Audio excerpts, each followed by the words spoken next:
गुरुजी हमारा सवाल है, सनातन बोर्ड पर आप लोगों की क्या तैयारी है? बहुत बहुत आशीर्वाद साधुवाद। हमारा आज सही नहीं है, 1 साल से हमारा प्रयास हो रहा है सनातन बोर्ड का गठन हो। और आपने देखा होगा हमारा जो महाकुंभ का पर्व है, इसमें लाखों की संख्या में हमारे संत महात्मा आएंगे। और जो संत महात्मा, जो व्यक्ति सनातन बोर्ड के कंट्रोल में आएंगे, उनसे एक बार वार्ता हो। और कल ही मेरी ठाकुर देवकी नंदन जी से बात हुई थी, वार्ता हुई थी। हम सब एक होकर के ये प्रयास करेंगे कि हम एक भगवा ध्वज के नीचे बैठ कर के हम सब संतों का आह्वान करेंगे, सबको बिठाएंगे, सबका सुझाव लेंगे कि आप सनातन बोर्ड में क्या देखना चाहते हैं, क्या रखना चाहते हैं, उसका प्रारूप कैसा हो, सनातन बोर्ड में कौन होगा। और हमने ये कहा है कि भारत में 13 अखाड़े हैं और हर अखाड़े का एक एक प्रतिनिधि जो हमारा सनातन बोर्ड है उसका सदस्य होगा। और जो हमारे महामंडलेश्वर है, जो योगी है, उनको भी उसमें सदस्य रखा जाएगा। और पूरा प्रयास किया जाएगा, जितने भी विद्वान व्यक्ति है उन्हीं को सदस्य रखा जाएगा। और सबसे बड़ी बात यह है, हमारा जो सनातन बोर्ड होगा उसमें यह भी हम एक परंपरा बनाएंगे कि सनातन बोर्ड से कोई भी 1 रुपया लेने का प्रयास नहीं करेगा, चाहे वो चंदे के रूप में हो या किसी भी रूप में हो। सनातन बोर्ड हमारा प्रयास है कि बिल्कुल एक ईमानदारी पे वो कार्य करे। और कभी ऐसा न हो कि बड़े बड़े पेट वाले छोटे छोटे पेट वालों को खा जाए, बड़ी मछली छोटी मछली को खा जाए, ये भी हमारा प्रयास रहेगा। कहने का तात्पर्य है कि अभी बहुत स्वाध्याय बाकी है और बहुत जल्दी हम बैठेंगे और इसके लिए हम एक बजलाज बनाएंगे। उसके बाद फिर हम दिल्ली कूच करेंगे। जो बड़े बड़े हमारे मंदिर हैं जहाँ से डेली अच्छी मोटी कमाई आती है, लेकिन वो सरकारों के अंडर में है और उन पैसों का इस्तेमाल सनातन धर्म के उत्थान में नहीं हो पाता है, उसके लिए क्या प्रयत्न है आप लोगों का कि वो उस चंगुल से बाहर आए? हमारा प्रयास है जितने भी मंदिर सरकार के कब्जे में है वो मुक्त कराने हैं।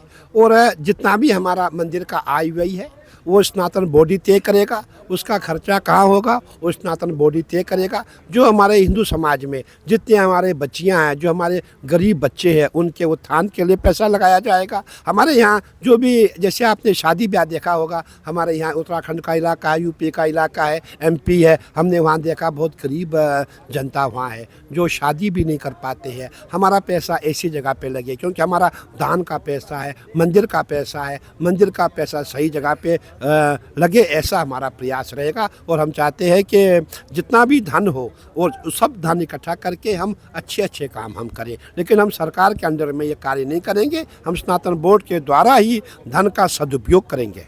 संस्कृत को हम देववाणी कहते हैं और वो देववाणी विलुप्त होने के कगार पे आ चुकी है, तो उस देववाणी के लिए आप लोग क्या प्रयत्न करेंगे कि वो फिर से आम जनमानस की भाषा बन सके? देखिए, बहुत अच्छा सवाल आपने पूछा। मैं कहना चाहूँगा, जब से हमारे माननीय प्रधानमंत्री जी मोदी जी आए हैं, तब से हमारे सनातन का उत्थान हो रहा है, हमारी देववाणी का उत्थान हो रहा है। आपने देखा होगा इस समय हमारे भारत में ऐसे कई विद्यालय हैं जिन्होंने ऑनलाइन संस्कृत लर्निंग के कोर्सेज खोले हुए हैं।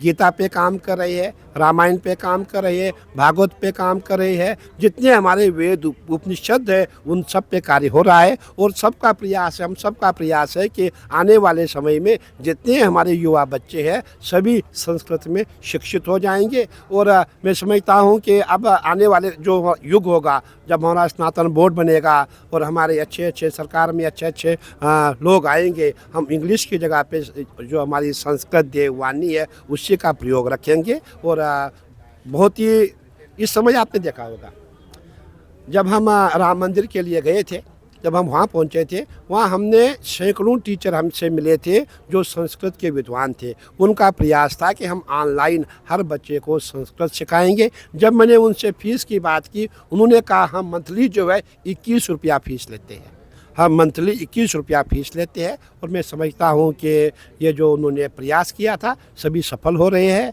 और हम सब उनके साथ हैं। और प्रयास किया जा रहा है कि इस देववाणी पे काम हो, संस्कृत पे काम हो।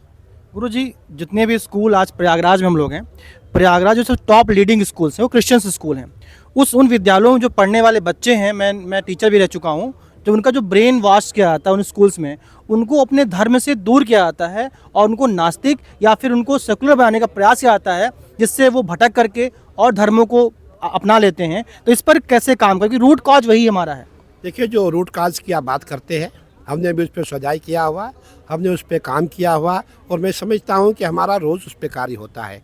और हमने देखा हमारी कहीं मुस्लिम महिलाएं अपने धर्म में वापस आई है, हमारे कहीं मुस्लिम भाई सनातन में वापस आए हैं, हम भी पूरा कार्य कर रहे हैं, हमारे संत महात्मा काम कर रहे हैं। हमने अलीगढ़ में कहीं जैसे मुस्लिम भाई थे वो सनातन में वापस आए, उन्होंने मुझे कहा कि हमें घर की याद आती है, उन्होंने मुझे कहा हमें राम की याद आती है, उन्होंने मुझे कहा कि जब आपके पर्व मेले होते हैं तब हमें अपने भगवान की याद आती है। तो मैं बहुत प्रसन्न हुआ, हमने सोचा कि देखिए इनको घर की तो याद आ गई। और मेरा मानना है कि जब से हमारे प्रधानमंत्री जी आए हैं तब से सनातन में बहुत अच्छा काम हो रहा है। और एक बार मैं जब बरेली में पहुंचा, वहाँ मुस्लिम बहनें आई, बोले गुरुजी अमित शाह जी ने जो काम किया हम उसको जितना अप्रिशिएट करें उतना कम है। मैंने कहा क्या काम किया? बोले उन्होंने 3 तलाक कानून समाप्त कर दिया और आज हमें आज़ादी मिली है और हम चाहते हैं हम आपके फॉलोवर हो जाएंगे, हम लोग जो है आपके सनातन को अपनाएं। मैं समझता हूँ हमारी सरकार बहुत अच्छा काम कर रही है, पूरे सनातनी अच्छा काम कर रहे हैं। आने वाले समय में जितने भी सनातनी हमारे घर को छोड़ के दूसरे के घरों में चले गए हैं वो स्वतः वापस आएंगे और एक अखंड भारत बनेगा। और हम यही चाहेंगे कि जिसको अभी मैं और एक बात आपको ऐड करना चाहूँगा, इस समय महाकुंभ का पर्व है, आप देख रहे हैं। और जब मैं रात को सोता हूँ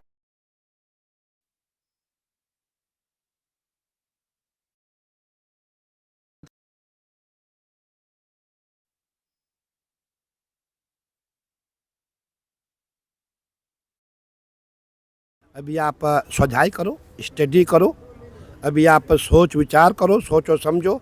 हम आपको नहीं लेके आ रहे हैं, आप खुद आ रहे हैं। जिस दिन आपका पूरा मन आप तैयार हो जाएंगे, आप हमारे पास आए, हम आपको दीक्षा देंगे, हम आपका संस्कार करेंगे, हम आपका मुंडन करेंगे और हम आपको संत बनाएंगे। ब्राह्मण बनना चाहते हो ब्राह्मण बनाएंगे, जो भी आप बनना चाहते हो हम अपने समाज में आपको वापस लेके जाएंगे। परंतु ये निर्भर आप पे करता, हम पे नहीं। कल हम पे आरोप ना लगे कि हमने आपको हिंदू बनाया, क्योंकि आरोप वाली बात भी नहीं है। मेरा ये मानना है वो घर वापसी कर रहे हैं। तो मैं समझता हूँ घर वापसी के समय काफ़ी केसेस हमारे पास है, कई लोग घर वापस आना चाहते हैं। आपने लखनऊ में देखा होगा हमारे कहीं वहाँ मुसलमान भाई उन्होंने घर वापसी की है। तो हमारा मानना है कि अभी हमारा सनातन धर्म जो है इस समय उत्थान पे है और ये इसका जो श्रेय जो है मैं अपने माननीय प्रधानमंत्री जी को और उत्तर प्रदेश के माननीय मुख्यमंत्री जी को देना चाहता हूँ। अंतिम सवाल, चंद्रशेखर रावण नगर सांसद नगीना से हैं, उन्होंने कहा कि महाकुंभ में वही जाए इसने पाप किया है, पापी लोग ही महाकुंभ में जाएंगे, मैं तो कोई पापी नहीं किया हूँ, मैं नहीं जाऊँगा। देखिए, अगर हम पापी है तो अच्छी बात है, हम अपना पाप धोने यहाँ आए हैं। और जो हमारी माँ गंगा है, माँ भगवती गंगा क्यों आई है? ये पाप धोने के लिए आई है। जिसने भी ज्ञात अज्ञात पाप किए हैं, जो गंगा में स्नान करेगा उसको पुण्य का लाभ मिलेगा, उसको मोक्ष की प्राप्ति होगी, ऐसा माना गया है। और जो भागीरथी जी गंगा जी को क्यों लेके आए थे? अपने पितरों का, अपने पूर्वजों का उद्धार करने के लिए गंगा जी को बैकुंठ से पृथ्वी पर लेके आए थे। गंगा माँ पाप धोने के लिए आई है और सबके पाप धुलेगी। और मैं समझता हूँ हमारे लिए जो भी कोई बयान देते हैं वो देते रहेंगे, हम अपना कार्य करते रहेंगे। सनातन बढ़ता रहेगा ऐसे ही। देखिए, आपने देखा होगा इस समय पूरा जो प्रयागराज में ऐसा भगवा मई लग रहा है, ऐसा दिख रहा है कि पूरा प्रयागराज में पूरा भगवाकरण हो गया है। बहुत अच्छा लगता है। मैं यही कहूँगा कि इस समय ये प्रयागराज नहीं एक बैकुंठ धाम दिखता है।